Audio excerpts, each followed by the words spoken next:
Philmont Trek Talk live chat, where we have assembled the absolute greatest, most professional panel of Philmont veterans that we could afford. So I'm trying not to set the bar too high, guys. Yes. So Yes. yeah, welcome. We're here to help you understand anything any outstanding questions you have as things are getting real. Like for 2026 cruise, we have itineraries now. People should have already booked and sorted out transportation or be on that. We should be deep into prep hikes. Crew leaders probably should have been selected by now. Like we got a lot of stuff going on that's making the 2026 treks feel pretty real. And I'm hoping that the folks who are working on 2027 treks are seeing this happen and going, oh, yeah, we don't want to get behind the 8-ball. Like, I am sliding downhill here. Sorry. My chair just keeps rolling to that side. That's bizarre. Anyhow, so we're going to talk. We got an interesting agenda, and I'm going to prep people. Think about this. I want to know what will be on your list. We're going to talk about 5 things that, here, let me get them on the screen. All 5 of the little piggies are on the screen. 5 things that adults should leave home on a Philmont trek. We're not talking about them just yet. We will talk about it. I'm just warning people. Think about it. And 4 of those items can be a chair, and 1 can be boots if you like, or we can do something else. It's up. I'm warning people so they have time to think up what options are going to be good for them. So, hi, I'm Jeff. I'll be your tour guide this evening. I'd say I'm directing the madness. The best I can do is try to keep us not even between the lines, I'm just going to try to keep it going. These guys, who knows where they're going to go. Former skipper of Sea Scout ship 4019 in Burlington, North Carolina. I have 4 1/3 treks under my belt and some other stuff out at Philmont. Bad attitude, says Andy Parrish Outdoors. Yeah, we certainly have those. But we're not on the 5 things adults should leave at home yet. So I'll take that one off the screen in case that was intended to be for that. Okay. Anyhow, we're going to move on. I've rambled enough. Scott, would you introduce yourself? Scott O'Mary. I am in Plano, Texas, and like many of us here, we wear a lot of scout hats. So I'm going to say that my hat for the purposes of this meeting is Scout Master at Troop 259 here in Plano, Texas. I've been on, I don't know, 1 3/4 treks, maybe. Maybe Winter Adventure doesn't count as a trek. We'll just say 1 good trek there. How about that? Okay.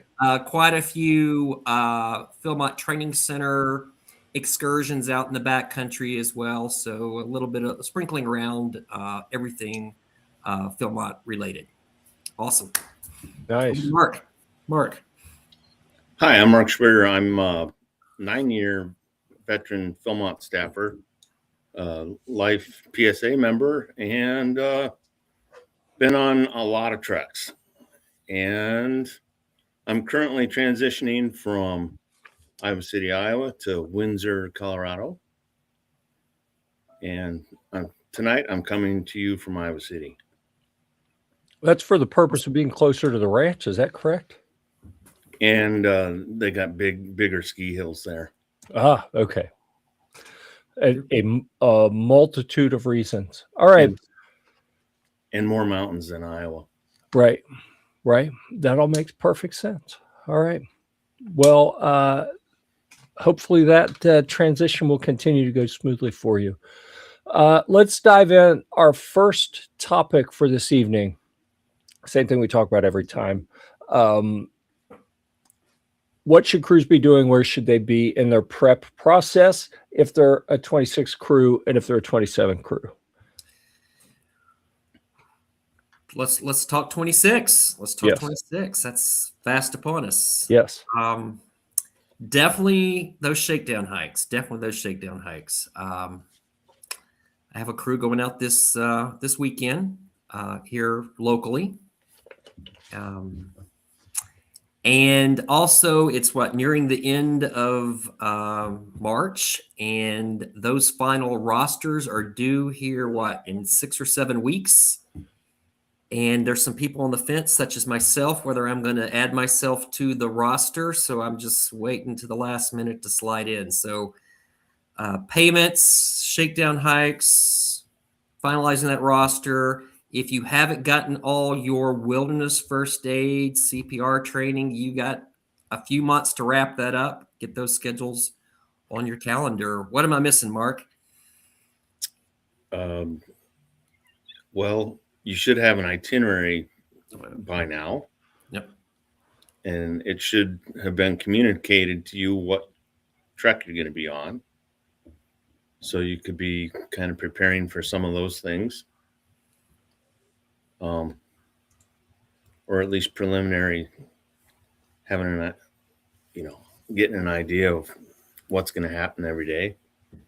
Uh-oh. Did I just go black? You are still here. We still see you. We still see you. Yes. Yeah. So those packs are coming out soon, though. Never mind. Yeah. Yeah.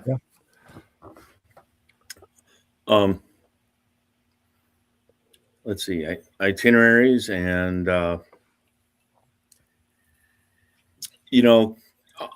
conditioning. Just now's the time to really start fine tuning your conditioning. Make sure your weight's where it needs to be for those that are on the edge. Mm-hmm. And, yeah, if you're looking at substituting any gear, trying something different, definitely don't wait until right before you leave for your trek.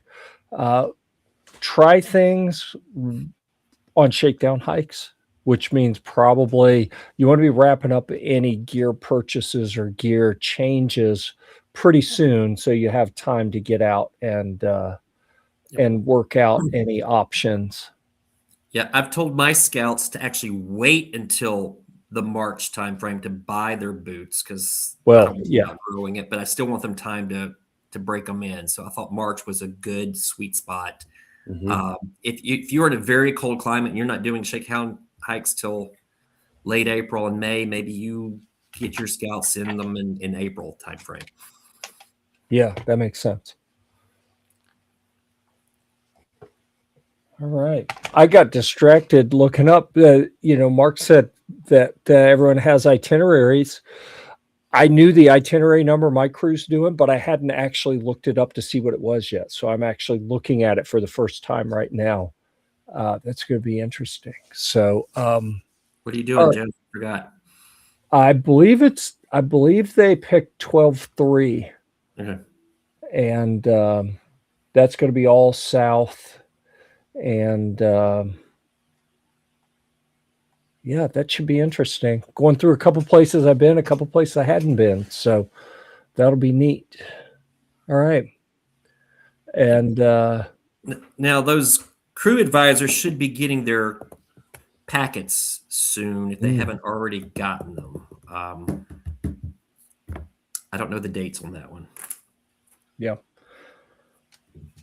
Yeah, I don't know. Darrel had said there was some information about that. He was asked to pass on from Carrie in the registrar office, but hopefully he'll be able to join us soon so he can pass that info on, because he was trying to talk to me and give me information, and I was in the middle of something right before this and not in a position to really talk about it. Oh, yeah. Okay. So we got some questions that we will talk about. We're going to come back and talk about these in a little bit, because that's going to be a little bit of discussion. But let's talk about this one real quick. Make sure you get out in all types of weather and test out your rain gear, and make sure you have it for quick access. That's an easy one. We don't have to discuss. Like, yes, definitely get out in all types of weather. The local crew that I'm not trekking with, but have been kind of helping them prep a little bit, That's a discussion, a pretty open discussion we had. They had a hike coming up that looked like the weather was going to be iffy, and I was encouraging them, if it's safe, please just go anyway. As it turned out, the weather didn't cooperate. It was not safe. They were not able to go that weekend. But I said, listen, cold and wet, as long as you can get there and no one's going to get hurt, get out. The colder and wetter it is, if you can pull it off safely, that is great prep for those cold evenings or cold mornings when you're out on the trail and the weather turns bad and then the wind's whipping and you're at a high altitude, so it's cold and everyone is miserable. And that's not when you want to figure out that your rain gear has issues. I have been there and seen that, and it can get a little scary, to be honest with you. So you certainly want to make sure that that you know everyone's rain gear works before the trek starts. Awesome. I'm going to suggest, what was the other thing? I had something else I was going to mention. Was it about 26 or 27? About 26. Okay. Medical forms remind people to get all your medical stuff done. Oh, I know what it was. If you have anyone with food allergies, they need to be diving into the menus and seeing what items they're going to have to deal with and understanding the required process you have to follow for allergy meal substitutions. It's not something that they take care of for you. There's actually a lot of legwork and a very specific process they want you to follow. If you follow their process, everything goes pretty smoothly. If you don't, it's a big hassle for everyone involved. So please make sure that if you have anyone who has allergy concerns, that they dive on that sooner rather than later. Maybe Darrel will have an update on when those are going to be published. I don't think they're published yet. Yeah, I haven't looked, so I'm not sure. Let's see. I think that's probably good for 2026. If we think of anything else, we'll come back to that. I am intentionally ignoring Andy Parrish Outdoors. Get your chair choices figured out sooner rather than later. One of those choices could be, I don't need one. There's enough stuff already out there. So it's an acceptable thing to point out, I think. Okay. Philmont is full of logs. It is. Isn't that crazy how many logs there are? And rocks, too. And rocks, yes. Well, I noticed that Miners Park is on my itinerary for this summer. And I spent some time at Miners Park last year at Phil Break, which I think is session 2 of Phil Break happening this week, or was it last week? It is. It is right now. It is. Yes. Phil Break is such an awesome. I'm actually kind of upset that I was able to make it here because I'm not at Phil Break, but I've got too many other things going on and couldn't make it. But that may have actually been my best experience at Philmont. And I've enjoyed all of the treks, even the one where I got hurt. I enjoyed all of them, but I think Phil Break may have been the coolest thing I've done at Philmont. So they were working on clearing out the irrigation ditch going to Rayado, to the apple orchard. So maybe the apple orchard is going to get some revitalization down there. Interesting. I was not aware there was one there. Mm. Yep. I think your itinerary kicks off at Rayado, Jeff, if I'm not mistaken. It looks like it. Okay. Yeah. Olympia. Not been to Olympia. But passed through Rayado Ranch Program and Kit Carson Museum. So, yeah, it's been a few years since I've started at Rayado on a trek. That's an interesting place to start because it's really flat and kind of open. Mm-hmm. And it can be a shock to the system when you start hiking and the sun's beating down on you and you're like, oh no, if this is what it feels like when it's flat, what am I going to feel like when we hit the mountains? You know, you don't realize you're going to be under tree cover for most of the up and down stuff. But anyhow, yeah. So let's see, for 26, let's talk about if you're for 27, what do you think you should be thinking of? They probably still need to fill out the crews. I'm guessing. I mean, unless you just had a full crew going right in the get-go from you put your deposit down, you probably want to fill out your crew as much as you can. Maybe do some little training, backcountry training. Yep. What kind of ideas do you guys have for getting people excited to join a trek? I mean, other than the obvious, which is invite them to the Philmont Trek Talk group on Facebook so that they can see and hear all the other excited people who like going to Philmont. On that topic, I just participated in Philapalooza over at Longhorn Council last month, and I think just going to a training event with lots of other like-minded folks that are getting ready to go really builds a lot of excitement. You get a little hands-on training, and you get to share stories and try out some Philmont meals. It's kind of a thing. So if you have those opportunities in your local area to pick up one of those backcountry classes or Philmont prep classes, or even go over to Phil Pass. Is it Phil Pass anymore or just Pass? Pass, I think. Pass. Yeah. Okay. Mm-hmm. Those are great ways to get at least some of your crew engaged. Yeah. Yeah. And check with your council and see if you have a Philmont ambassador.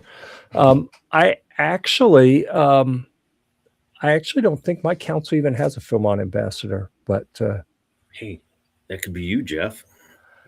It could. I have to be careful. I don't want to do. I got to talk to my son. My son is one of the DEs in our council, and I need to be sure he's cool with me kind of encroaching on his stuff. So, yeah. But anyhow, I've thought about that. So let's catch up on some comments real quick here that have come in. Oh, there's a bunch of them. Let's see. We already saw Andy talking about chair choices. Let's see. People should be trying to get their gear their load as light as possible and training with what they plan on bringing, or maybe even a little bit more. Like I'm not opposed to carrying. The last couple treks I trained for, like I typically hit the trail with about 32 to maybe 40 if I'm carrying extra stuff pounds when fully loaded, and I was training with 45 to 50 pounds. Trying to go with a little, because I'm at a lower altitude, so a little extra weight, and then I was kind of speed hiking. I was almost jogging with a backpack on because I don't have a lot of vertical for my training, so I try to make up for that by kind of pushing the pace as hard as I can. So yeah, I think that's it. Let's see. We're going to come back to the how many liters of water question.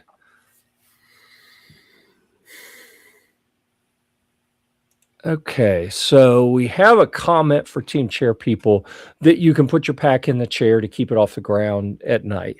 I've not had an issue just leaning it up against a tree without a chair, or leaning it on a log or something to get it off the ground. But even, I'll be honest with you, even with the pack on the ground, it was the last trek. Our very first stop was at Poniel. And right behind the staff cabin where the pack lines are, it's kind of like a sandy mud pit. And it rained like crazy after we put our packs at a pack line. And, we pick it up and our hip belts and everything are all muddy. And it wasn't a problem. I mean, as soon as it dried, most of it just kind of flaked off, and it wasn't a big deal. It was mildly uncomfortable for about 8.5 seconds, and that was it. So I wouldn't be too worried about that. Oh yeah, someone with a little history here. Yes, I broke my foot before summiting Baldy. So went from Baldy Town up through Copper Park and then back down the steep way. Back down was the hard part. That was miserable. Mm-hmm. Yeah, but that was my injury trip. You got the Tooth Ridge hike. I think for me, we come over Lover's Leap. through Magpie. I'm not sure we come over Tooth Ridge. I've got, and I haven't even really looked at the map yet to see exactly how we come back in. But I think we do not come over Tooth Ridge. We're going to come around the base and hike in is kind of what it looks like. So, and I've never done that before, so that'll be interesting. Let's see. Gave our crew some good encouragement on our way down. I'm going to encourage everyone to do that. So, anytime you see another crew on the trail, whether they're passing you, you're passing them, you're going the other direction, you're all stopped and you bump into each other, whatever. Anytime you run into another crew, figure out a way to raise their spirits and maybe help raise your own crew spirits as well. That is my suggestion. And it's not a secret where you're coming from. Feel free to share that you're coming from Camp XYZ so they know they're on the right track. I think that's a really great way to gather intel to make better decisions on the trail. And I don't think it's cheating to ask other crews. Now, you have to be careful. Like, I don't think scouts are going to lie to you, but sometimes they may not be where they think they are. Yeah. So take everything with a grain of salt. Like, unless they can give you very strong, evidence that they actually know where they're going and where they came from, then be skeptical. Let's hope they know where they came from. Use whatever intelligence you gain on the trail to cross-check against what you have on your map and what your expected route and everything was for the day. All right. Tim Kramer says training on 46 pounds, planning 36. Yeah, that sounds pretty reasonable. That's the way I like to do it. Definitely. Andy agrees. All right. It's always nice when Andy agrees. Let's see. What would be minimum hikes for shakedowns? We focused on 8 to 10 loaded. I'm assuming, does that mean miles probably? Yes, it's probably mean miles.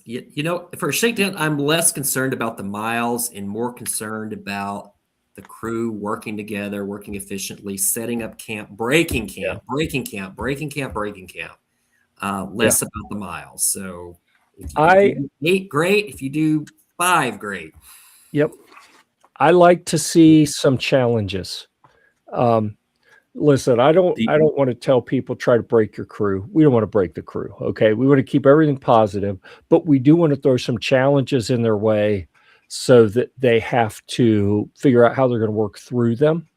And if you are fortunate enough to have places where you can do shakedowns where you get some vertical, it's good to see how people react. I mean, I have seen people who sitting around in the scout hut talking about a trek. They're all gung-ho and everything's awesome. But the first big hill hits, they get about halfway up, but you see that fear in their eyes. Like, I've made a huge mistake, the sooner they can have that realization, the sooner they can make an effective plan to overcome those challenges so that they'll be ready for the hike. So I like to see early in your shakedown hikes is get some altitude changes, get some up and down hills in to challenge people so you can identify who needs what kind of work. Oh man, my lighting is really making me look Martian-y. One thing about the shakedown hikes and the just conditioning in general is try to take it to your limit, and then next time out take it to your limit maybe, and then just a little bit more, and just a little bit more the next time, and before you know it, in the words of the infamous Dan Gable, you're not going to see results after 2 or 3 days. Maybe after 30 days, you might start seeing some results. Yeah. Yeah, good points here to get creative on how to get those elevation changes, because they're really important to understand. Like if your thighs aren't burning at some point in your shakedown routine, then you probably need to think about how can you find some stairwells or parking garages or something to give people A lot of people are close to a high school stadium that are open. They have tracks around them, but put your pack on and just make some laps in the grandstand at the local high school football field. Yep, I've done that. And it's very entertaining for the other people who frequent that area to see, especially some old guy jogging up and down, making loops around the bleachers. Yeah, but I don't know if I call those shakedown hike. I call the shakedown hike the whole weekend package, the camping, everything like that, where parking garages and the stadium. I think that is a day hike or just a conditioning hike. So Yep. Not necessarily carrying my gear, but loading up my pack with weight, basically. Yep. I agree with you. Yep. But you should be trying to get out and do those daily. Like if it's only for 30 minutes or 45 minutes, just go out and do it. So for me, one of the things that I notice is when I don't see, I am at my desk right now. I have my cameras and lighting and everything set up. This is the desk that I work at. This is what I do all day, every day. I sit here. Okay. I don't get a lot of movement in my hip flexors, the front of the hips where the top of the thighs kind of transition up into the hip. The little muscles there, they don't do well when I get out and start moving.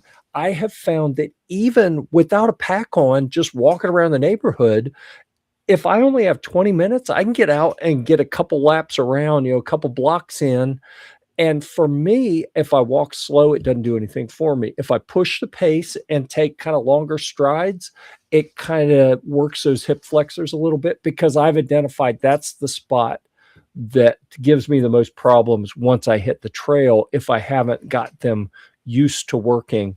But I don't walk a lot on a daily basis. So getting out there and getting the steps in and getting those muscles used to firing really helps. Another thing for us desk-bound people is just I start every day out by doing stretching for 15 to 20 minutes. And then during the day as needed.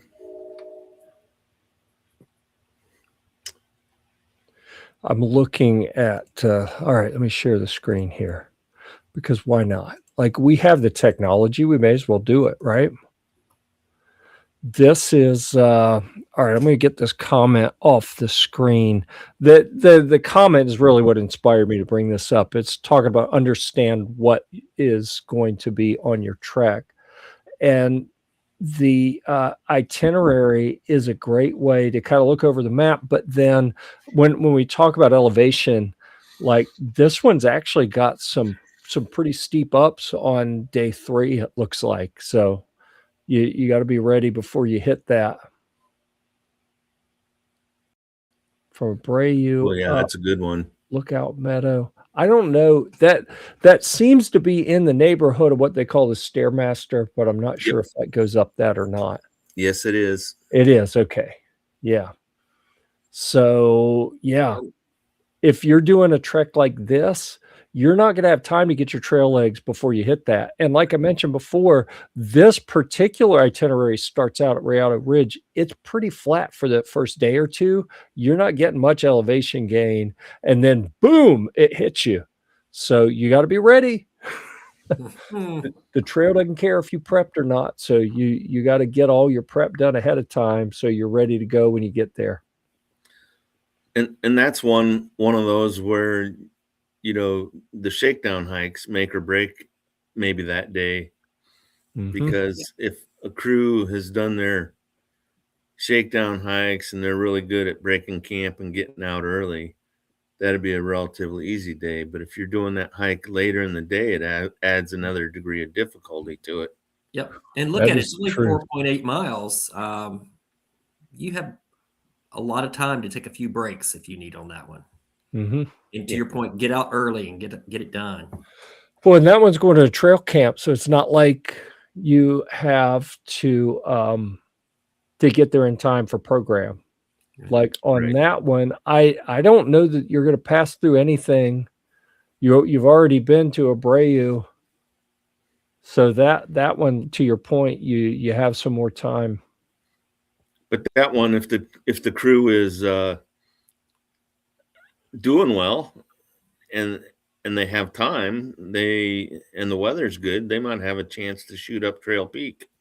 Mm. That could be fun. It's always cool if you've never been there. And that's looks like a wet camp, so you don't have to worry about hauling in extra water on that steep climb either. Yeah, that'd be awesome. Let's see. Shakedown hikes should not. So another comment coming in, should not be all about mileage. It should be about training, setting up camp, breaking camp, cooking, bear bags, concentrate on skills. And I'm going to add kind of team development to that as well. And really just identifying where your pain points are, whether it is a gear, a pack that doesn't fit you right, footwear that doesn't work for you, rain gear that doesn't work, any of those things you want to find out before you hit the trail, not on the trail. And like Scott said, absolutely set up and break down camp. Like I would rather see, I do want to see among shakedown hikes, I want to see something that pushes mileage a little bit over the course of it, just to see how people react. Like putting one foot in front of the other for hours, you want to make sure that you don't have people who are getting blisters, that they may not find out till they've taken more steps, So we do want to have at least one, I would think, that has some mileage. But if we have a shakedown where the whole crew only does 1.5 miles because they go a couple hundred yards and stop and set up camp and then break camp and go another couple hundred yards and do the same thing again, I think that could be incredibly valuable. So I would certainly encourage folks to think out of the box and don't just think, we got to do 8 miles a day on our shakedown hikes. Maybe do that one day so everyone has been exposed to it, but then concentrate more on the skills that are to get you up and out of camp so that you are hiking when it's cooler before it gets hot. Yeah. That said, there are some scouts, there are some crews that are really after that backpacking merit badge requirement. And to get that, they have to do 15 miles over the course of a weekend, 3 different times. So yeah, if that is your crew goal to do that, you do need to kind of work that in. Sure. Yeah. And that could be 5 miles a day, which really isn't. I mean, I know for people who don't backpack 5 miles a day, maybe like, wait, what? 5 miles a day? 5 miles a day really isn't that bad, So anyhow, let's see. There's a question. Let's see what this question is. How do you get the adults to engage in workout? Scouts are not the problem, but it's older adults going. They think they can do it, but they can't. Yeah. See, that's a tough one. That is one of the reasons I like to see mileage on one of the shakedowns and try to get everyone on that one so that you can see who has problems. The easiest way, in my opinion, to get people's attention on that is to see how much they suffer on the shakedowns. And hopefully that if they struggle, then that will kind of turn the light bulb on for them. Feel like I'm being called out on that one there, Jeff. You could be. Yeah. Yeah. Be. I mean, I don't know enough to say yes or no. But I'll tell you, up until a couple years ago, I was pretty active. I was playing hockey once a week and some other things that kept me pretty active, and I didn't worry about the fitness. And now that, the only fitness I do is fit this sandwich in my mouth. I really am getting worried and really stepping up my physical preparation. So I hope anyone else who looks back and remembers what they used to be able to do will take a realistic look at where they are today to be sure that they're actually, prepared and capable. Because you don't want to be the one that makes your crew late getting into a program area and then they miss program.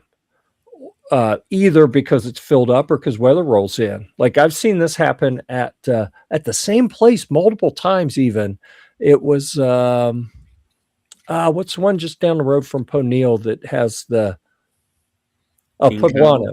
Poblano is what I'm thinking about. Spar pole climbing's awesome, but you can't do it if it's been raining or if it is raining and it rains in the afternoon. So you got to get there early if you want to do spar pole climbing. And I've been on multiple crews who got in just a little too late and the rain came through in the afternoon and then no spar pole climbing. So you don't want to be the one that slows your crew down and then makes them miss something cool like that. It's a lot of 3,000 plus gains. So, and I've just left this up here just for something to talk about. It is a lot for 12.3. People act like if you get one of the lower itinerary numbers that they're easy. I don't think there's an easy trek at Philmont. I think even the lower numbered ones can have some really challenging days. Now, they may not have as many overall as some of the higher numbered, but yeah, no trek is like I am used to doing high numbered treks that have more miles and are supposed to be more challenging. I'm not looking at this going, oh, well, I can mail it in. I don't have to prep for this because it's only 12.3, nope. Especially so that I don't fall out and cause the crew problems on days 4 and 5 and 6. I've got to get my prep in. Get your root beer to Abreu. Everyone else can get the root beer. So if you're taking a crew to Abreu or Poneal, just tell them that they have to figure out whether they want creamy or crunchy before they get there. It's easier if they've had a chance to think about it up front. I personally recommend not explaining anything, just telling them to pick one, and then they can figure it out when they get there. That early in your trek, your crew's probably not going to puke from drinking too much root beer like they would if it was later in the trek. Well, for most people, they're with people that they know, and they may have some vested interest in, I really want to see this person drink too much root beer and get sick. I will meet everyone at the welcome center for this cruise. So I don't have any vested interest either way on this one. One other thing about root beer is I think the idea is, I'm not 100% certain that it's going to happen, but I think there's going to be root beer at Beaubien this year also. Ooh. I think I heard that too. I'd forgotten about that. There was talk about it. So yes, we'll see if it happens. Yeah, that'll be interesting. Lots of changes happening in the backcountry. Let's see. How to attack a steep grade with the use of caterpillars. That saved our crew a lot of time. Who wants to explain that one? I can, although you do have to be very careful because you don't want to stand on the edge of the trail. It's going to degrade the trail when you do that. Yep. You got to have a wide trail to do that. Yep. I've never loved this because you're still generally going to be constrained by whoever's the slowest person in your crew.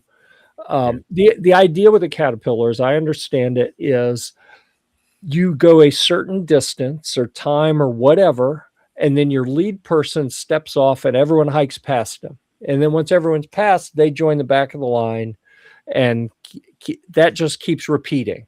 So everyone, when it's their turn to step off the trail, they get a little bit of a break. So instead of having to stop for rest breaks, the rest breaks are kind of built in as, one person steps off and everyone hikes past them. Mm-hmm. I've never loved them because I like to keep my momentum when I'm going uphill, even if I'm going slow. And if I take a break at the wrong time, it kills my momentum. So I personally don't love the caterpillar method for that reason. But what you guys are saying about the trails are often not wide enough that you can pass people reliably without stepping on the critical edge and breaking down the edge of the trail. So yeah, that's a good point. I don't love that one. I don't think I've heard any rangers teaching crews to do that. Yeah. I do like it on occasion if you have a wide enough trail. But your crew does need to practice it, because there's always a tendency when it's your turn to step back on the line, particularly the scouts, they want to stand immediately behind the person that's passing them. And you still need to let them go, 10 or 12 paces before you step on. And what that does, if they don't do that, it shortens the time for that last guy in line, where they get like 10 seconds of a break, where everybody else gets 30 seconds of a break. So yeah, I'm usually the guy in the back of the line, so I want my rest too. Yeah, gotcha.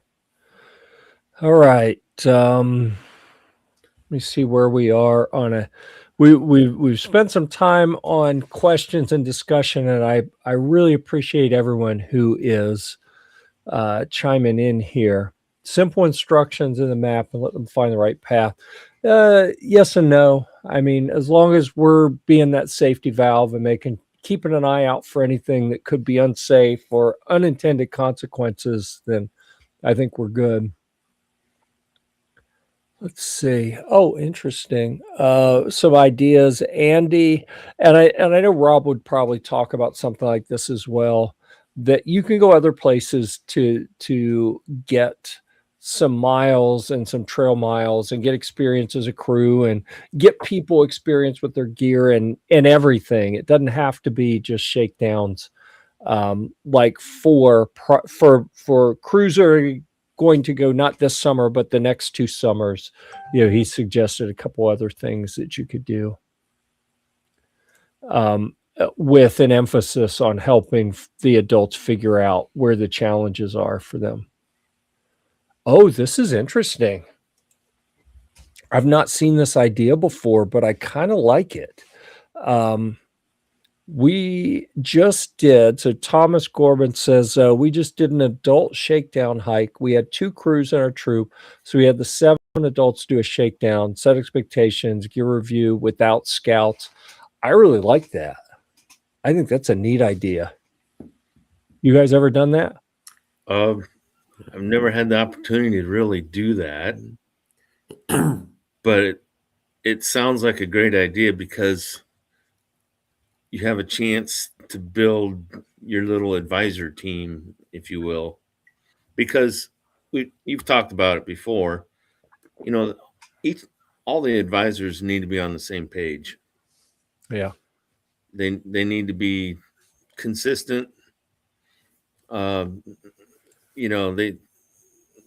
They should be interacting mostly with the crew leader, but on crew things. You should always be interacting with the entire group, but as far as the leadership functions, you should be working with the appropriate people. Yeah. And the advisors can make or break the trek just as much as the kids can. Yeah. With attitude and just how they do things. Oh, absolutely. And especially out of shape advisors who get injured because they're pushing too hard, trying to keep up. You're much more likely to get injured when you're exhausted from trying to keep up because you're not sufficiently in shape. which I am confident in saying that's not how I got injured. I was horse playing. So you gotta put your adult hat on when you're out there and not do stupid stuff as well. And I may write that on a little note to look at periodically to remind myself, don't do stupid things that'll get you hurt and taken off the trail, because that's my issue. Okay, we got about 12 minutes left. So I think this is a great question here. Family Man Co. How do you have a conversation with an adult or scout that is clearly not physically prepared? So think about that for a moment. And I am going to look at our agenda and make sure we cover one other thing. Okay, tomorrow, today is the 17th, the 18th at 6:30 p.m. Mountain Time is another Phil Prep seminar. We are the unofficial version of advice about doing a Philmont Trek. They are the official version. These are the senior staff at Philmont Scout Ranch giving you straight from the horse's mouth what you should do, what you shouldn't do, and sharing their wisdom with you. So that'll be tomorrow. Please make sure you don't miss that one. Let's see. Oh, and Darrel is here. So let me switch so you can actually see Darrel. There he is. And don't forget about those 5 things we don't want to take with us. Oh my. Yeah, we're running out of time. So let's Darrel, did you say you had something from the registrar's office you needed to share? Yeah. Go ahead and let me bring up the email, make sure I get the right stuff. Okay, so let's see. Let's talk about. Let's see. Oh yeah, the question is up here. I'm going to tell you the short, sweet version of what I think about this is be direct. Don't be afraid to address it. This is something I've seen over and over. Is the lead advisor doesn't want to ruffle feathers. They don't want to have to call someone out. They don't want to address it. They kind of skirt the issue, hoping it'll get better. Hope isn't a plan, okay? You need a plan, and that plan involves being direct with people. And certainly, if anyone disagrees with this, then speak up. I am more of a direct personality, so I say, before people sign on the dotted line, you need to lay out a clear expectation for them. And then maybe with some milestones along the way. And if they are not hitting those milestones, then it needs to be a prompt and direct discussion to say, hey, you need to step up. That's what I think. What do you guys think? Well, we have always talked about, this sounds like somebody, if they're clearly not physically prepared, they're probably not going to be in the weight guidelines. Yeah. And Philmont may take care of the problem, but you don't want to be the advisor that gets pulled out at Philmont after you spent all the money getting there and the crew counting on you. You want to be in. Well, I agree, Jeff. Be upfront, be early. This question has come up with my crews. The adult in question is the third adult, and he's the one also wilderness first aid. If he drops out,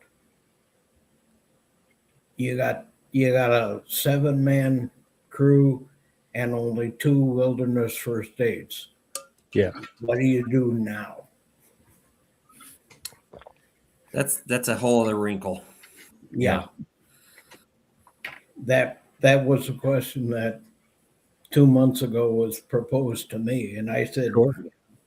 Be honest with them. He said, if the certain drops, we may not go. Yeah. Yeah. And maybe that accountability will make people step up and do what they need to. And even if it's not an adult, what about a youth? Takes it down to 7 people. Yeah. Yep. I don't know.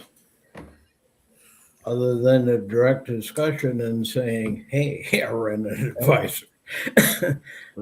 Yeah. Well, there's only one Dale, so he can only bail out so many crews. Dale Wirtz has been known to do multiple treks in the summer, but you can't count on him being available. Right. There are only so many Philmont Free Agents out there. All right, I'm going to skip over. Dennis made a couple comments about making sure that your itinerary is correct in terms of elevation, and I'm not sure everyone really has the skill level to be certain. I would, if you're not sure about what the mileage or elevation gain or loss is, if it doesn't look right, I mean, you can certainly ask in the group, and someone who's more skilled will probably give you a pretty good answer on it. But just prepare for the worst, hope for the best, I think is kind of the way I look at it. I rarely really even hardly look at the itinerary. Like, I want to know where we're going in case I know anyone there, or if there was something I wanted to do, or, so I can plan for things I want to video or whatever. But I don't even carry a map on a trek. Like, we have a navigator for a reason. They'll figure it out. Yeah, I see a lot of adults over engineering the trek. Yep. I did find the email from Carrie. Okay. There had been some questions on the Facebook page about Guidebook to Adventure and where do I get maps? According to Philmont, the Guidebook to Adventure is at the printer. They hope to receive them very shortly, and the target is to be out by the end of the month, and they will include a overall map. What we've typically, who've gone before, what you typically get. She also mentioned that remind everyone the rosters need to be complete by May 1. Anything added after that will incur a late fee. And I believe it's $150 per person. I can't believe this one. Remind crews that don't have their itinerary chosen yet. Really? Are there some? I guess. Yeah, I guess there is. There's always got to be one. Or I thought three. they would just automatically assign you one if you whatever's left. I guess she said contact the registration office person by the name of Heather as soon as possible and get that taken care of. Wow. And 1250. That sounds like a good one for them. yeah. And for the first time in a long time, she is going to be Carrie. Registrar is going to be part of the live Philmont Prep Seminar tomorrow night. Oh, neat. So those were the items that she specifically asked that we mentioned. All right. So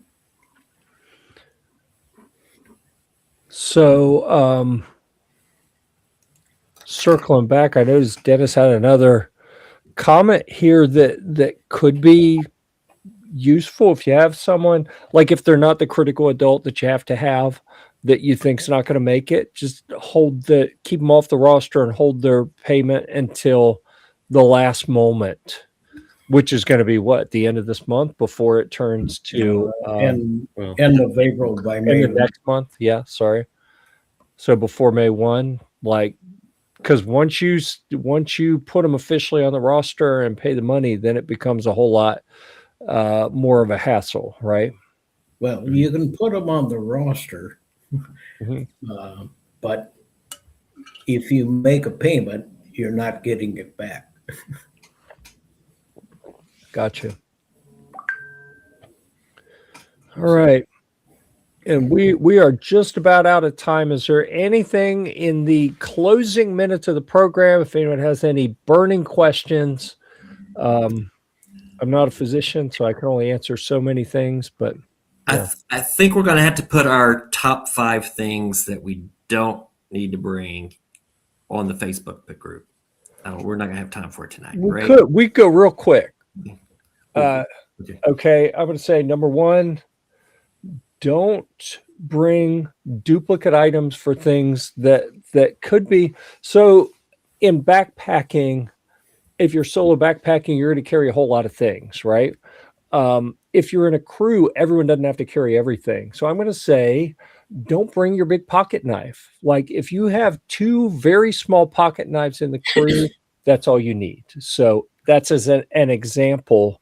Everyone doesn't have to have a huge first aid kit. You have a crew first aid kit, and then everyone pretty much has a blister kit and some ibuprofen for adults. Like that's don't duplicate stuff that you don't have to. Okay, anyone else want to throw one out? I'm not a big fan of the phone on the trail, but I know there's a lot of people that have that safety net or that gaming obsession that they have. Well, how am I going to take pictures? I don't know. Yeah. Yeah. I recommend an action camera for that because they're waterproof, shockproof, dustproof. Yep. Yeah. I've never taken a phone on the trail.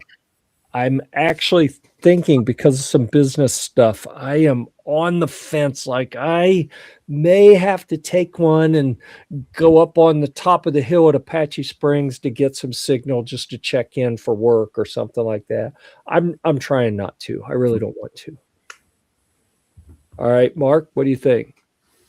Huge toiletries. Huge toiletries. Nobody needs toothbrush. Nobody needs like the big tube of toothpaste and all that stuff. You just don't need it. There's a lot of things that you don't need. Toothpaste, not big toothpaste, right? Yeah, like or get these travel size. Just get the little travel size and be done with it, and that's more than enough. And so that's really kind of speaks the idea of, so it's something to keep in mind here. This trek isn't even 2 weeks. Like you may be used to doing things in a certain way at home. You don't have to do it that way on the trail. Like on the trail, I use a tiny little bit of toothpaste, just enough to kind of make my mouth taste less terrible. At home, I may use 3-4 times as much, but I'm going to use less when I'm out on the trail. So, yeah. Leave all your hair care products at home. How about that? That's going to save me so much weight. I'm telling you.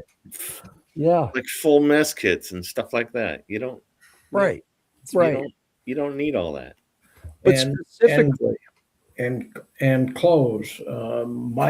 My absolute recommendation is wear one, carry one, maybe 2. Yeah. T-shirt, shorts, hiking shorts, socks, a complete change, no more than 3, 1 on, 2 carry. Yeah. Yeah. I'll typically do 2 shirts, 2 pants that are zip off so they can be shorts. Maybe only 1 set of legs, 3 pair of socks, 3 pair of underwear. Yeah. Okay. Maybe. Okay. I have one, and people are going to say you're an old curmudgeon. I know they're going to say this, but surprises for your crew's birthday or whatever. Don't bring any surprises for anybody. I'm a grumpy old man. So, and I actually agree with that. Like, do that stuff when you get back. I hear people talk about it in the group. What can we do? We got a scout having a birthday. Like, take him to the creamy when you get back. You know, go get him burritos when you get back. Do something. You know, they have soft serve ice cream at the commissary beside the trading post in base camp. Like, do that when you get back. Don't carry extra stuff for it. So I'm going to say, from an attitude standpoint, this ain't Cub Scouts. You're not the backup for everything as the adult. You're the safety valve, but you don't have to carry all the extra stuff. I trekked with a guy several years ago, knew he was slow, knew he was carrying too much weight, but he's like, I'll get there eventually. You know, he wasn't bothered by it. He made the crew late and they missed program like 3 times on that trek. But he was carrying the backup for everything. Like, if anyone needed anything, does anyone have a marker so I can remark my water bottle? Does anyone have pliers? Does anyone have a screwdriver? Does anyone have duct tape? Didn't matter what it was. He had it. He had everything. It's like, no wonder his pack weighed twice what it should have. And he was not, he never got his trail legs. You know, had he had half the weight in his pack, he may have been able to keep up. Like, he probably still wouldn't have been able to keep up, but he would have had a fighting chance to not make the crew late everywhere. Wonderful guy, by the way. He just, it never sank in that as the older, slower person in the crew, and this is a problem with adults. You remember what it was like when you were the young athletic one and you could carry the extra weight, and you don't realize, let the 17-year-old carry it. Now I have a chance to keep up because I'm going to slow them down a little bit and then get a little weight off of me, and that's going to speed me up. So don't be afraid to do that. And as you said, it's not even a 2-day or 2-week trip. You got, 10 nights on the trail? Share the tent. You don't need to have your own personal. That gets a little iffy, but I don't know, man. I've been married for decades. I get handsy. Like, it's not safe. You say that every time, Jeff. I hear it. Because it's true. Yeah. So we are over our time. I do appreciate diving into that because I think it can help people. Don't pack your insecurities. I saw one earlier about, here it is. Too many adults pack their fears. That is absolutely what I was talking about. Hold on. I got to move you so you're not behind the comment. Don't take your old school big Kodak or whatever that is camera. Yeah. Kodak Hawkeye camera. Yeah.